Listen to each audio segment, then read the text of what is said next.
Hello, everybody, and welcome back to the Analytical Line. I'm Josh Davis. As always, thanks for joining me. It's the first show back of the year. I'm so excited. I get to talk all about Penn State football today. This is your full Penn State football preview for 2026.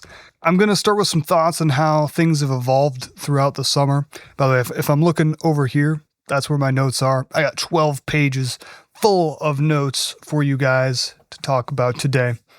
I'm going to talk about some stuff going through the summer, how things have changed in my head and for where the team's at going into this season. And overall, keep this in mind. I pride myself on always trying to be the most honest and unbiased Penn State analyst. If I say something is good, it's going really well. When something's going bad, I'll be the first to let you know.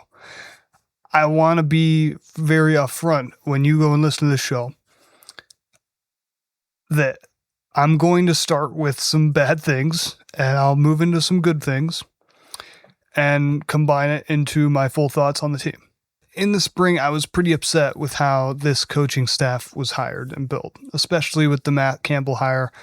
I thought Pat Kraft failed his search and failed to target the proper young up-and-coming coaches that were really prevalent this offseason that Penn State was primed to succeed with. I couldn't believe Kraft at least didn't get an interview with guys like Brian Hartline and Bob Chesney, especially when Chesney then goes and takes another Big Ten job. When Campbell was hired and begun bringing all of his guys from Iowa State, that irked me even more because Campbell in and of itself is a fine coach, but I thought a condition of hiring him would be distancing himself from everything Iowa State. I'll make this perfectly clear. Not much from Iowa State is going to translate to the Big Ten, to Penn State. When you look at the successful coaches bringing their team from low levels of college football up to the highest levels of college football, it's because they were transcendent at their old programs. Why has Dan Lanning succeeded at Oregon? Because he won national championships at Georgia. Why has Marcus Freeman succeeded at Notre Dame? Because he took Cincinnati to the playoffs with a historic defense. Why has Curt Cignetti succeeded at Indiana? Because he was a transcendent winner at JMU and Elon. Winning translates to the Big Ten, and Iowa State didn't do a ton of winning. They had their only 10-plus win season in 2024 when they went 11-3. But they're probably right on the line of what a mediocre Power 4 team would be. Since 2021, Campbell went 7-6, 4-8, 7-6, 11-3, and 8-4. In the last 10 years, Iowa State went 50-42 in Big 12 play, just above 500. Last season was especially disappointing with the Cyclones losing 3 games to unranked teams, twice as a favorite. That 2021 season, ISU opened the season ranked number 7 in the country, led by Brock Purdy and Breece Hall. They went 7-6 and finished the season unranked. So, Campbell has had his fair share of ups and downs in the past. How can Penn State bring out the best in him and his new staff and get back to winning 10-plus games? Well, for starters, you would expect to keep as much at PSU as they could. The young talent that Franklin had left behind, along with several 5-star recruits for the future. When Franklin got fired, his recruiting had Penn State overflowing with talent. He was fired because of his losses on the field, but off the field, Franklin was doing a lot of things perfectly well. The biggest thing that upset me in the spring was how much talent Campbell failed to retain, and then replaced those elite players with guys from Iowa State. From an objective standpoint, there's maybe 3 or 4 players from Iowa State that I think could start at PSU this year. However, then when Grunk and Co. went to VT, Amare, Chaz Gilliam, and Lane went to Tennessee, Harris went to Indiana, Fish went to USC, and Mack went to NC State, there wasn't much left. The big one was Grunk, because I believe he's one of the best young QBs in the country. There were so many elite quarterbacks available in the transfer portal this offseason, and Penn State ended up with Connor Berry and Rocco Becht. Talent-wise, the defense is a shell of what it was last year. And then, along with losing all of the current star players, all the elite 4- and 5-star recruits took one look at Campbell and said no thanks, Spell to Georgia, Hiller to Florida, Cisse and Co. to Notre Dame, Von Brandt to Auburn, Menkel to Oregon, Taylor to Nebraska. The list goes on of PSU recruits heading elsewhere. Penn State ended up with the 65th ranked recruiting class for 2026. Not good. So the offseason didn't start very well for Penn State. What is the outlook for this season? Well, there are some reasons for optimism in Happy Valley. The staff that Campbell assembled isn't ever going to come near the levels of recruiting that Franklin was at, but that's not the point. The point of this whole overhaul was to improve the on-field results, and while having the most 5 stars is nice, it isn't necessary. If last year's Indiana Hoosiers can teach us anything, it's that coaching, development, and in-game strategy are still as important as ever in college football.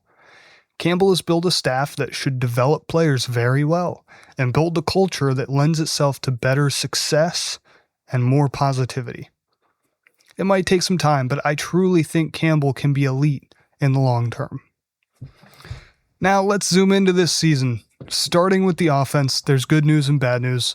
I'll start with the bad news because I gotta save the best for last.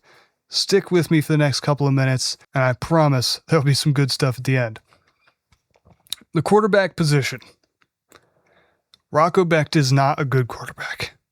In fact, there are plenty of people out there with the opinion that Becht is a bad quarterback, but I wouldn't go that far. Becht was a middle-of-the-pack QB in the weak Big 12, which is probably more comparable to the MAC than the Big 10.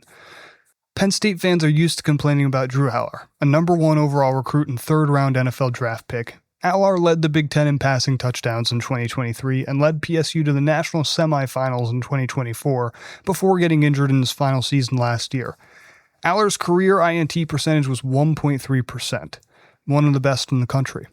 Becht had nearly double that, at 2.3%, facing much worse defenses last season. My point, Rocco Becht might be the worst quarterback Penn State has had in a long time, and if fans were complaining about Aller, they're really going to have stuff to complain about now. In 2024, 2 years ago, Becht actually had a solid season, going 11-3 with 3,500 yards, 25 touchdowns, and 9 interceptions, although with a brutal 59% completion rating. Last year, Becht's numbers declined sharply, as turnovers became prevalent and his same inefficiencies caught up to him. He was okay at home, but on the road, he had a 53% completion rating with 5 touchdowns and 4 interceptions. In Big 12 play, he threw for 11 touchdowns and 8 interceptions, and was fortunate that several more ill-advised throws were also picked. How to explain the drop in production? It's of note that he played through partially torn labrum in his non-throwing shoulder. However, I think the main reason is that Jalen Noel was in the NFL. Noel basically caught any pass thrown in his vicinity in 2024 and was one of my favorite players to watch in all of college football a few years ago. So when he left, there was a void. Not too different from how PSU missed Tyler Warren last year. Rocco Becht has a weak arm, a non-existent rushing ability, and some of the worst decision-making I've seen in a while. He's a poor man's Sean Clifford, to give you a comparison. So, how did Iowa State win any games last year with Becht at the helm? They hit him best they could, leaned on the run game and defense best they could.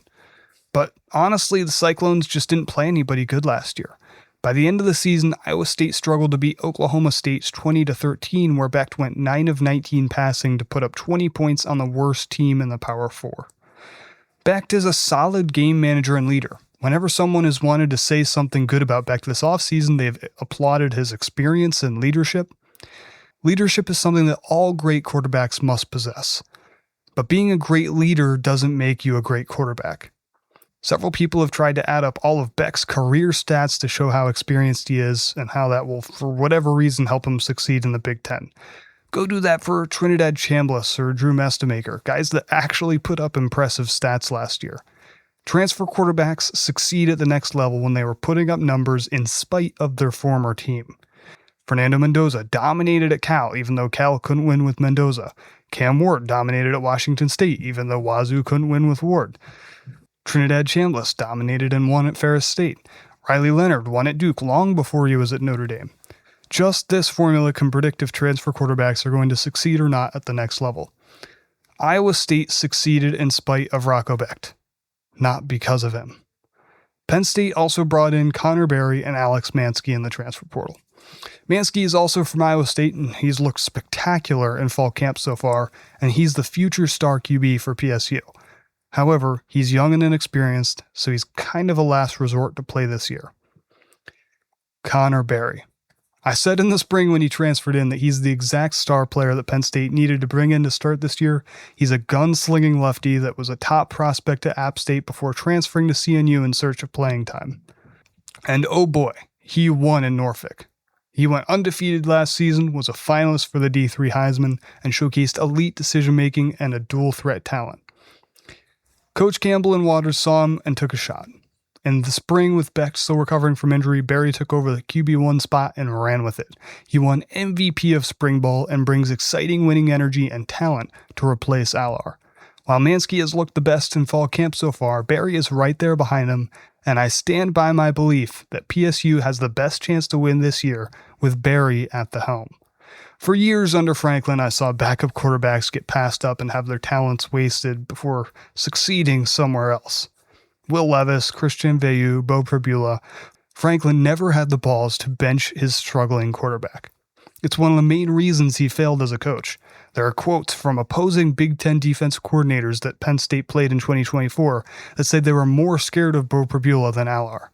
When Alar got hurt and Pribula dominated in a comeback win to beat Wisconsin, he should have had the starting job secured. Instead, Alar started against Ohio State and lost the biggest game of Franklin's career. However, there's enough precedent out there in recent times that I hope Campbell doesn't make the same mistake. I think PSU is in the exact same situation this year that Ole Miss was in last year. Austin Simmons was the incumbent starter in Oxford, but Lane Kiffin added D2 transfer Trinidad Chambliss to have an experienced backup. Chambliss had won the D2 national championship at Ferris State and then outdueled Simmons in fall camp at Ole Miss. He was clearly a winner. Remember, that's what translates. However, Kiffin still messed up. Simmons threw 4 interceptions in his first 2 starts before getting hurt, and Chambliss had to craft a comeback to beat Kentucky before taking over the starting job. Simmons got Wally pipped. The rest is history. But after the season, the question remains, how the heck did Kiffin start Simmons over Chambliss in the first place? The answer is because he came from D2, and it's hard to tell your incumbent starter that he's being benched for a hot new transfer. But that's what great coaches do. What makes Kiffin at least half of a great coach is that he stuck with Chambliss after Simmons returned from injury, but that's the easy part. Kirk Herbstreit just called Chambliss the face of college football, who was a nobody just a year ago. A lot can change when a winner gets a chance. What I'm hoping is that Beck doesn't have to get hurt to get Wally pipped. Campbell has his first huge decision at Penn State already on his desk, and it's who he's going to start at quarterback. He picks the right guy, has a huge first season, and his time in Happy Valley gets a perfect takeoff. He picks the wrong guy and struggles, and it's the kind of mistake that could take years to fully come back from. So, there are 3 outcomes for the quarterback position this year at Penn State. Number 1, the easiest outcome. Just start Berry. The dynamic lefty gets a chance to shine at the highest level. Offensive coordinator Mauser gets to run his full offense and use a mobile quarterback in the red zone. This gives Penn State the best chance to win this season, not just in the regular season, but with the playoffs in mind. Number 2, the more difficult but most likely outcome. Becht is the starter and Penn State hides him. Realistically, it's tough to expect Campbell to make the right decision and make Berry the starter, and all the signs currently point to Becht disappointingly being the QB1. If that's the case, it just makes things tough on Coach Mauser calling plays and the rest of the team. The run game and defense will have to dominate in order to win. Becht will be a handoff machine, hopefully a capable leader and game manager. He won't be asked to push the ball downfield or make difficult passes, just to take care of the ball and limit turnovers. The only way for PSU to succeed this season is to dominate the turnover battle. I think Berry's decision-making compared to Becht's decision-making helps the team more, but Becht could always just stop throwing into double coverage over the middle of the field. He could always simplify his game and stop gifting the ball to defenders. For this strategy to work, PSU has to hold the lead in every game, and making comebacks against good teams would be impossible. Number 3, The least likely but still possible option, Becht finds a magical genie bottle and wishes that he had the athletic ability of Baker Mayfield. It's possible that Becht's terrible season last year was just due to injury, and that he recovers well and quickly adjusts to Big Ten competition. With better teammates and weapons around him, he could become more accurate and develop into one of the better QBs in the Big Ten. He could combine strong leadership with success on the field and go from his team winning in spite of him to Penn State winning because of Becht. That would be something if that happened. All right, moving on from my long but important rant on quarterbacks, let's look at the guys that the QBs are going to throw to this year. The tight end room remains one of the best in the country, and the wide receiver room will try again with some new transfers. Andrew Rappleyea returns as the starting tight end. He'll be one of the best tight ends in the country this season. He is a physical beast and dominates in the blocking and receiving game. After taking the starting job from Luke Reynolds last year, Rappleyea had a TD catch in each of the final 3 games of the season. He's really special. But it's Penn State. There's never just one great tight end. Ben Bramer comes over from Iowa State, and he's the top transfer coming over with the Cyclones. He lacks the same physicality that Rapp has, and he doesn't have quite as much blocking ability, but he's a strong receiving tight end, and he put up 450 receiving yards and 6 touchdowns last season.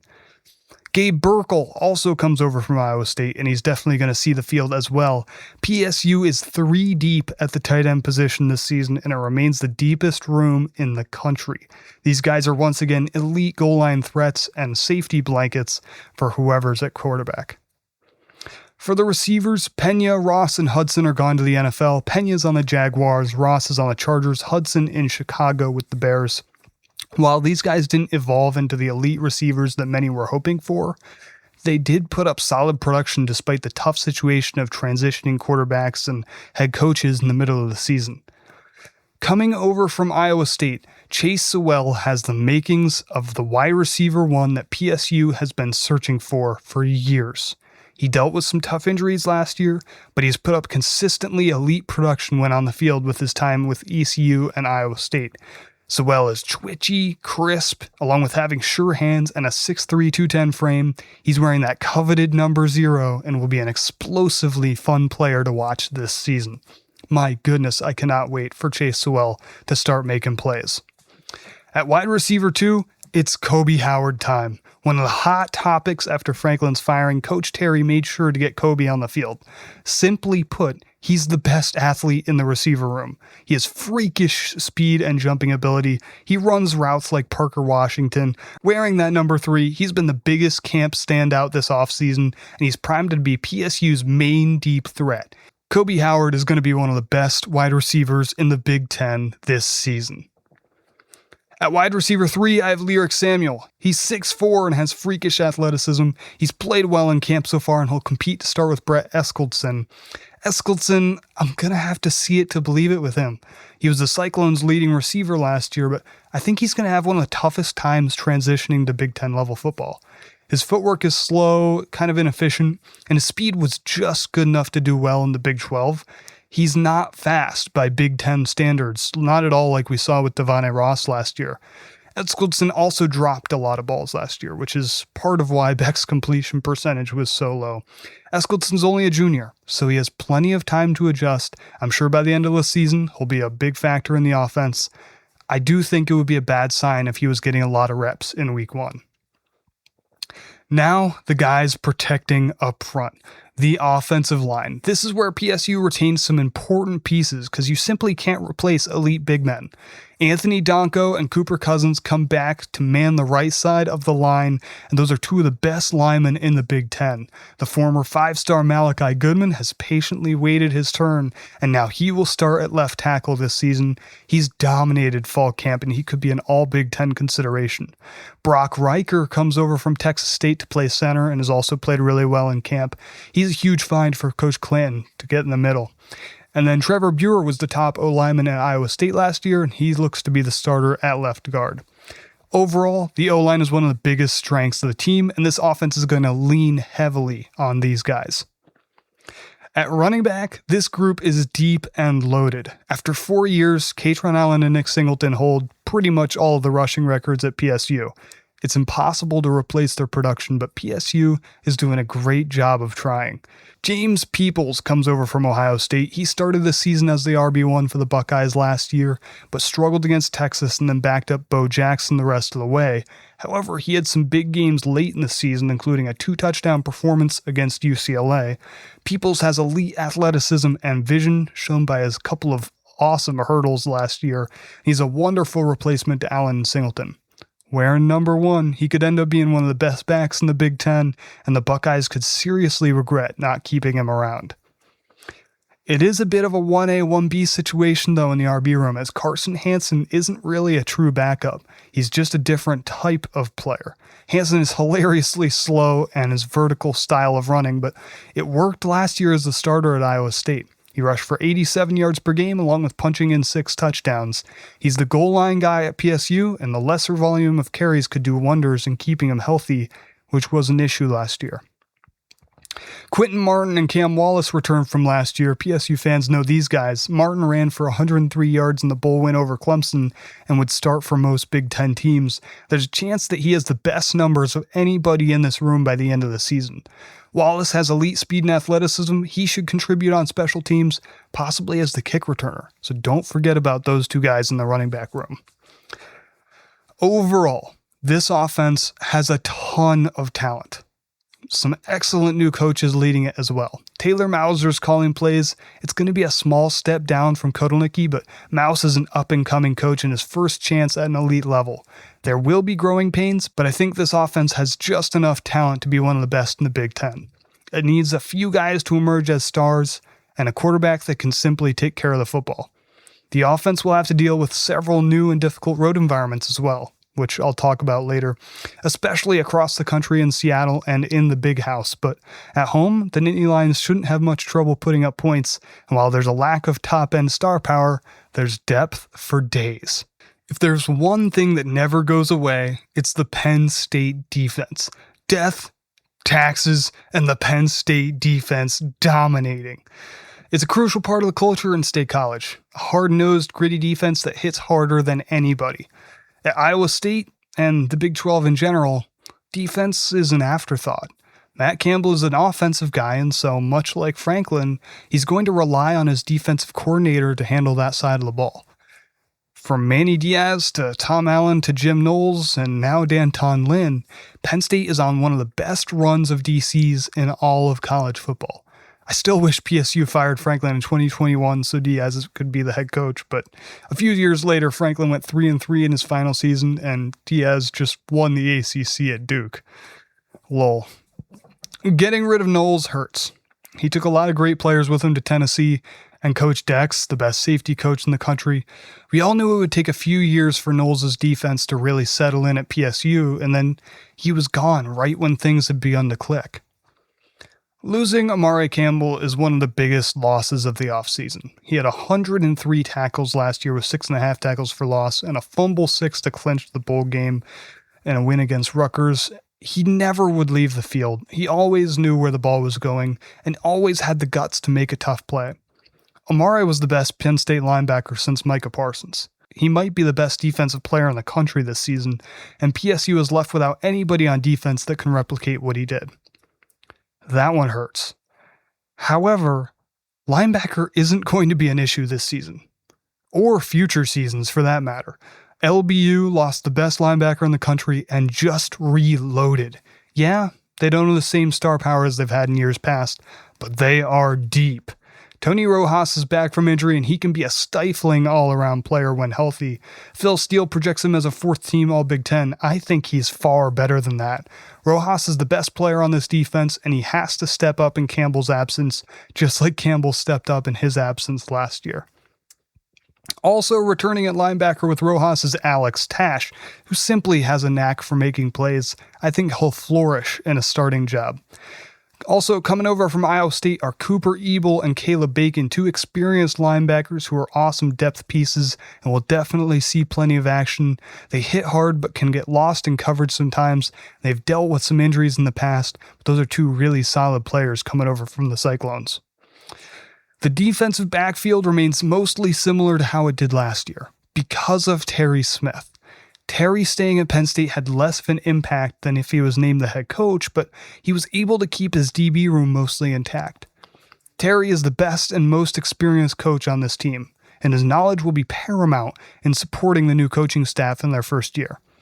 Seniors Zion Tracy and A.C. Collins are back, along with budding star Darius Dixon, who supplanted A.J. Harris late last season.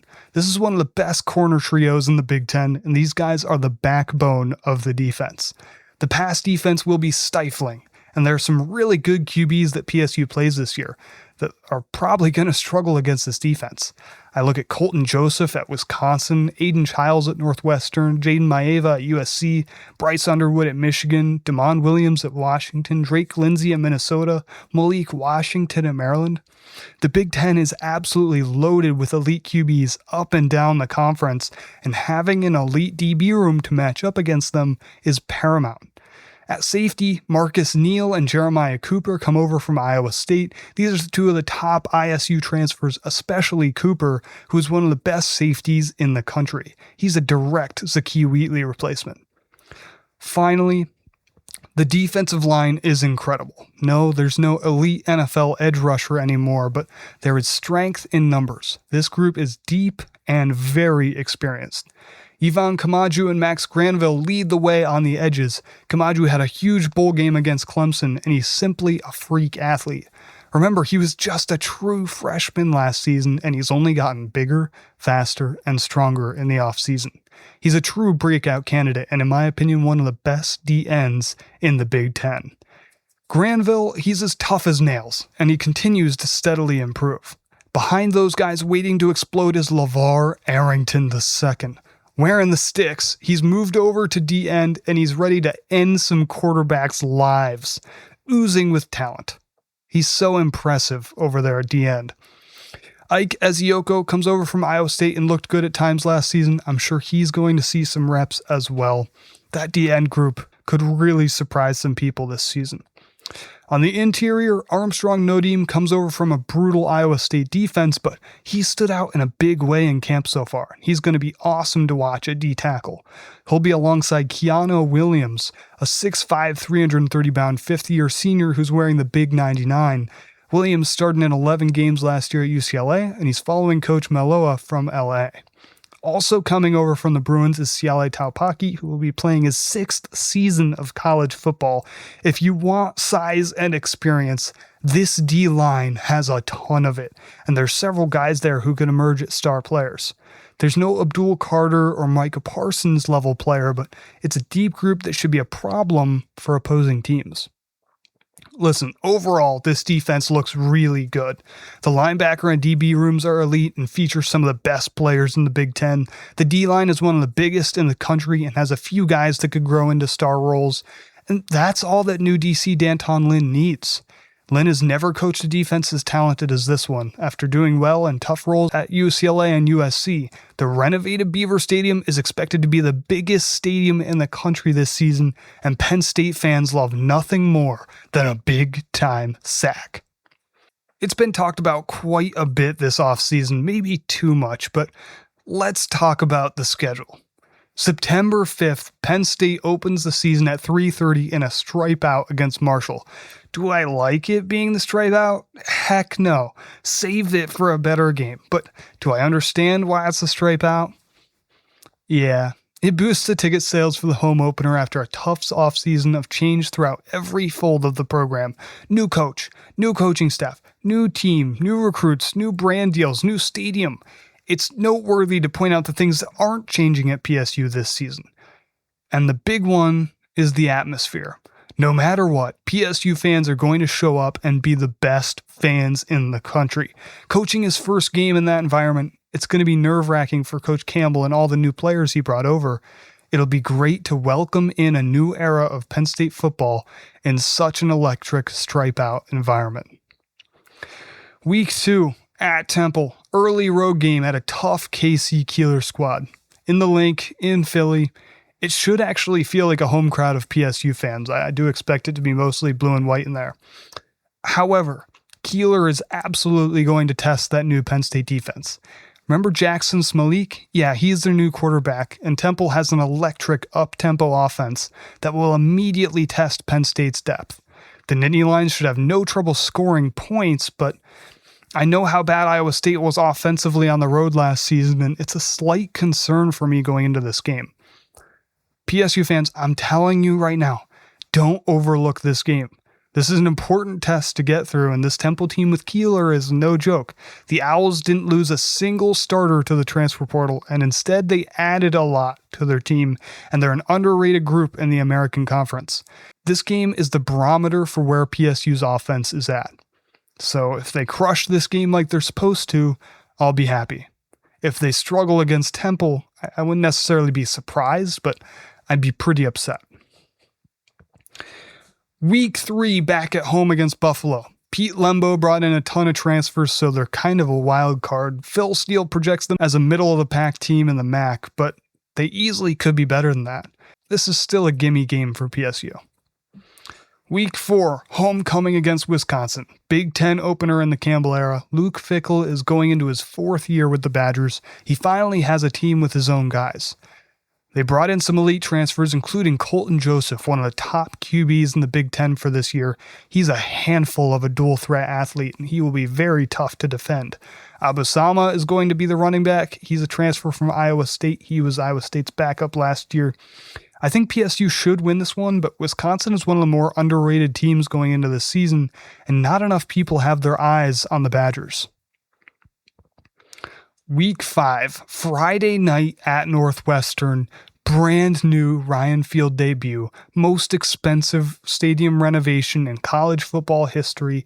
It's now smaller, but way tighter.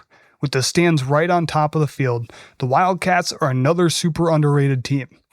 Ryan Braun is doing a fantastic job. He brings in Chip Kelly from the NFL to call plays for Aiden Childs and Caleb Kamalafe.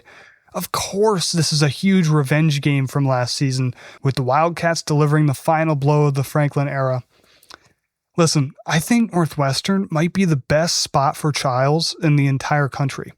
Tons of money from rich alumni just outside Chicago, small campus and fan base with reasonable expectations, great head coach, and an elite new offensive coordinator that's a quarterback whisperer.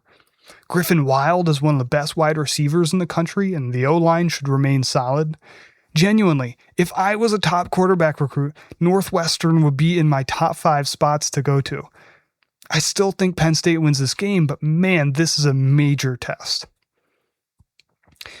Week 6, Whiteout versus USC. There's a strong chance that Penn State is undefeated going into this game.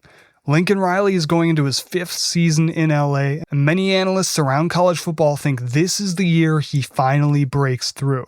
Mayava is one of my favorite quarterbacks in the Big Ten this season. He's the best quarterback Penn State plays against. USC is probably going to be pre-ranked in the top 15.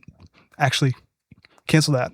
They are pre-ranked in the top 15 because the AP poll just came out earlier today.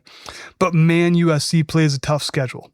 They open with 3 easy out-of-conference home games before going all the way across the country to Rutgers. Since 2013, USC is 2-15 when playing in the Eastern or Central time zone. Those 2 wins came at Purdue and at Nebraska last year, but they're still 3-7 in road games the last 2 years. After Rutgers, USC gets Oregon and Washington at home, so there's a real chance the Trojans lose at least 1 game before they travel to Happy Valley. What's crazy is that after PSU, USC has a bye, a road game at Wisconsin, Ohio State at home, a bye at Indiana, and Maryland and UCLA to finish out the season. Listen, I love the roster that Lincoln Riley has built, but that schedule is absolutely brutal for the Trojans this year. If they're truly a playoff team, it won't matter. They'll find a way through it. This is by far the biggest home game on Penn State's schedule, and it would be a monumental victory for Campbell to win his first ever whiteout. Week 7, the week after USC, Penn State travels to the Big House. Campbell struggled playing on the road in the Big 12. The Big House is quite a few levels higher than anything he's ever seen before. Michigan is experiencing a makeover of their own after yet another scandal, so it's Kyle Whittingham trying to figure things out in Ann Arbor. Unlike PSU, the Wolverines retained their star quarterback. It's Bryce Underwood, and their running back duo of Jordan Marshall and Savion Hyder is one of the best in the country. Michigan plays the toughest schedule in college football this year, but somehow it's mostly after the Penn State game. After Penn State, it goes Indiana at Rutgers, Michigan State at Oregon, UCLA at Ohio State. That's brutal. For Penn State, no matter if the quarterback is Connor Berry or Rocco Becht, I'd be surprised if Penn State beat Michigan. Week 8. PSU gets a bye after the Michigan game, which will either be the most fun week ever or one of the sadder weeks of the season. Then Purdue comes to town on Halloween. Why couldn't this have been the stripe out game? That would have been fun. Barry Odom is doing some things right, but the Boilermakers are still the worst team in the conference. Listen, I've seen some murmurs that, hey, if whiteout can't be against USC, it should be against Purdue. Purdue's the worst team in the Big Ten. If the whiteout game is against the worst team in the Big Ten, what are we even doing? Just don't have a whiteout at that point. I'd be way better. I would much rather the whiteout not happen in a season than to completely diminish what it is. And by the way, one last note on that is, based on what I've heard, the whiteout is going to be against USC. We're just waiting for some last final checks before they can announce it. Week 9, toughest game of the season. Cross-country trip to Seattle to play in the toughest road environment PSU will see all season. This is the last major test on the schedule, but it doesn't get much harder than this. Demond Williams returns as one of the top QBs in the Big Ten. I have him 6th on my preseason list. Steele has him 4th. Washington has one big game at USC before they play PSU, so this team could easily be 7-1 and ranked top 10 in the country. They replace Jonah Coleman and Denzel Boston, but bring in two of the best DB transfers in Emmanuel Carnley and Alex McLaughlin. Eastern Big Ten teams have struggled mightily in their Western road trips. In Coach Campbell's first one, he does not have an easy matchup. Washington has never beaten PSU. This might be their year. Week 10, Minnesota at home. The last time the Gophers were here, it was a whiteout. This time it won't be quite as big of a deal. However, Minnesota is always tough to play, and they've spoiled several big seasons for PSU in the past. Drake Lindsey, he's an underrated quarterback. He could have a breakout year. Darius Taylor is also one of the best backs in the Big Ten. Just because the schedule gets easier at the end doesn't mean PSU can skate to the finish. Hopefully the Nittany Lions are playing their best football at this time of the year. Week 11, Rutgers at home, Senior Day. The Scarlet Knights continue to slowly but surely improve under Schiano, and they certainly could be a bowl-eligible team this year. You can't forget last year's thriller where Rutgers was driving to win the game before Callie McManus dropped the ball and Amari Campbell took a scoop and score to the house. This should be a win for Penn State. Week 12 at Maryland, another trip to Beaver Stadium East. Penn State has won 15 in a row at Maryland, including a 51-15 win last time here in 2023. The PSU defense held the Strep to negative 49 rushing yards that day. Malik Washington is an up-and-coming QB, and Coach Locks picked up a great wide receiver transfer in Naeem Abdul-Rahim Gladding Jr.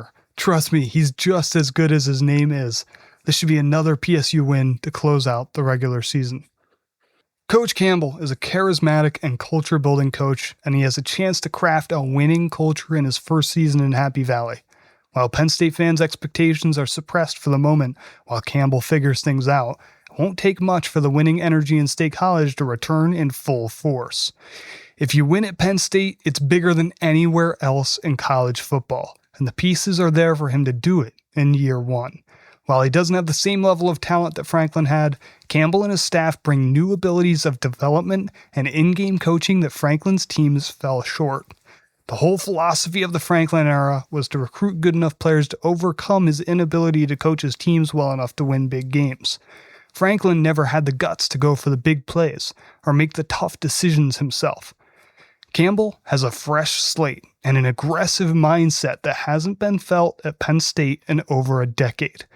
Yes, this is the least talented team I've seen in my 6 years covering PSU, but I trust the coaching staff to bring just enough out of these guys to win some football games.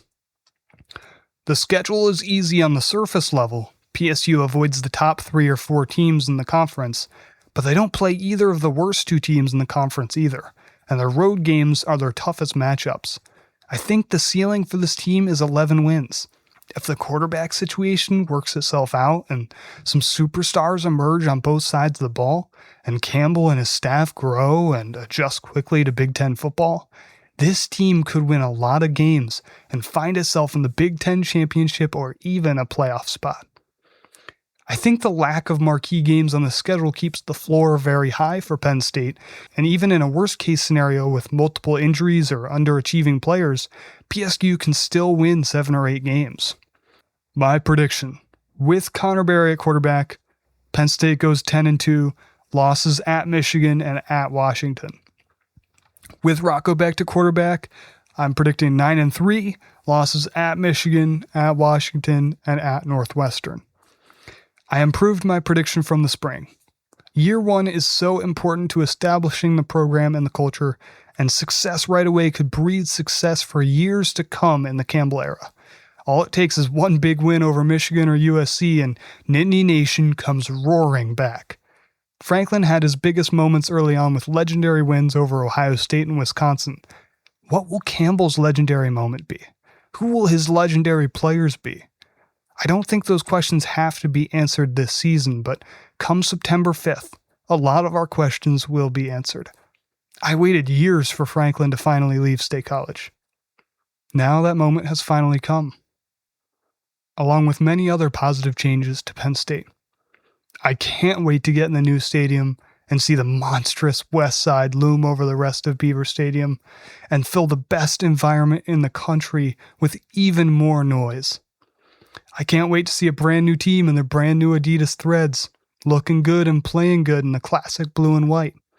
And I can't wait for a new head coach to take the reins of the program and instill a new vision and direction that feels fresh and forward-facing. I am so excited for a new era of Penn State football. Thank you all for watching, and as always, go Nittany Lions.